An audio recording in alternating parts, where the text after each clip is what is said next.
օրինակ իմ վստահորդի մասով առաջինայցանի դատարանը ամենասկզբից գրել է, որ չի կարող ինքը խուսափի, որտեղ ինքն է կամա ներկայացել։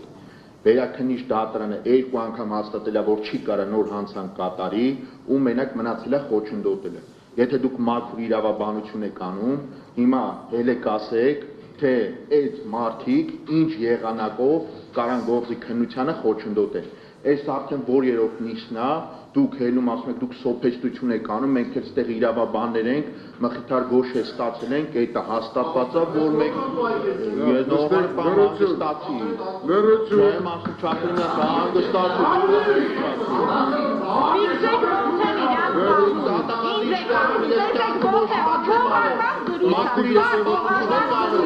մաքուր իրավաբանություն եք անում, ոչ կարան խոչընդոտել։ Միած գործի նյութերից միած նյութ ասեք, ասեք, որ այս հետևում է կարանի։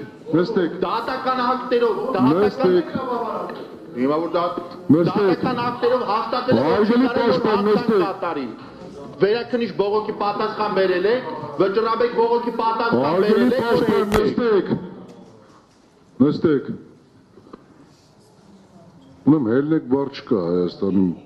բարը աշխարհի մեջ չկա։ Երևի կանոնում ես հելնել բառ ընդհանրապես չկա։ Նորից եմ կրկնում,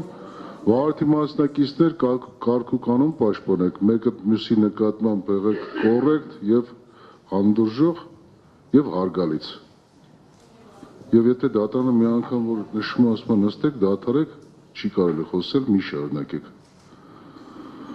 Վարորդի մասնակիցները ցանկանում են արտահայտվել։ Շատ հակիրճ, կարճ։